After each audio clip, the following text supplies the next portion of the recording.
Welcome back to the Garden in Boston, the Championship Gala, the World Figure Skating Championships on CBC. And here's four-time world champion Kurt Browning. Boy, is it ever nice to be with you in the booth and to finally get to work together. Yeah, it's been a long week without you, Scott. Yeah, thanks. Listen, we have to talk about the comeback season. Everybody in Canadian figure skating is. The comeback season of Patrick Chan. It's a tough thing to do to get back to the top. Especially when the sport that you were in, the men's discipline, has accelerated so fast while Patrick was off. And he learned a lot about expression, about himself, but when he came back, he had to be even better than he was when he won 3 world titles, and that's a tough call by anyone. For him, if he would have been on the podium here, that would have been a victory. Let's talk quickly about motivation and try to get into his head a little bit. All right. Why does someone who has done so much try to get back and do even more? That's an easy answer, because he literally wants to be a legend in the sport. He has very high goals for himself. He knows that his talent ratio is higher than, well, he's really one of the best we've ever seen. He wants to meet his own talent ratio, which means win, win, win. He expects a lot of himself. All right, all season long, he struggled with the short program. He did. Here's how the short program panned out here in Boston. All right, well, not bad. He finds himself in 3rd position after the short program. Yep. Leading by a big margin is Yuzuru Hanyu, the Olympic champion. Really big margin. Oh, yeah, a big margin is right, 110 plus. And then Javier Fernandez, the defending champion of Spain. Yep. So let's see how the competition wound up.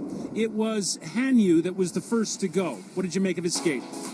You know what? He's been very unusual off the ice, picking, I'm not going to say a fight, but accusing skaters of getting in his way, venting backstage. He seemed unsettled, and yet skating some very clean practices until the long. And something just was off. He could not find his center, and he just wasn't himself.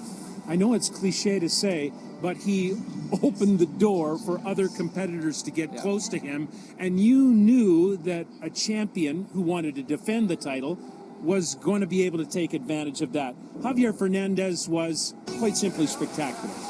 And he says afterwards that he didn't know that that door was wide open. All he did was go out there and do what he does, but nobody has seen him do it like this. Every single thing. That tiny little area you saw was the biggest mistake he made. 3 quads, personality plus. He nailed it and was, well, he put himself in the history books almost. I think it's the 2nd best scoring free skate, but I'm going to say emotionally and in the situation, one of the best free skates of all time. Yeah, back-to-back world championships for Javier Fernandez of Spain.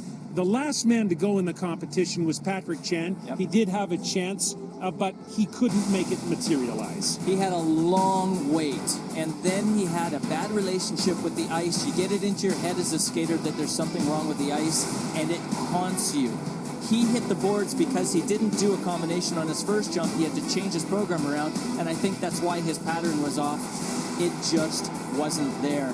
He popped jumps, which means that you are doubting yourself, and it was painful for him. And he gets off the ice thinking, I just didn't feel like myself. The ice, he just couldn't feel it that day.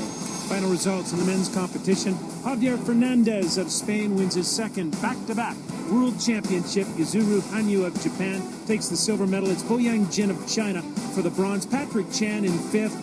And earlier, here at the Garden, he had a chance to speak with Andy. Here we are in the Garden in Boston.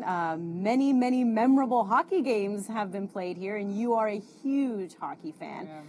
How cool is it when you get the chance to skate on NHL ice?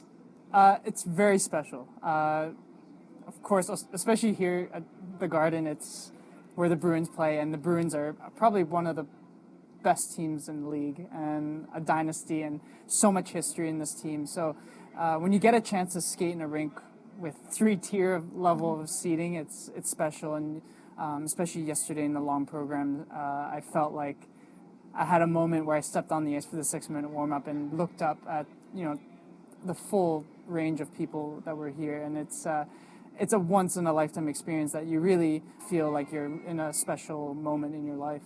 Talking about being hockey fans, they're on the ice with their teammates. Yes. And here you are, the crowd around you, and you're by yourself.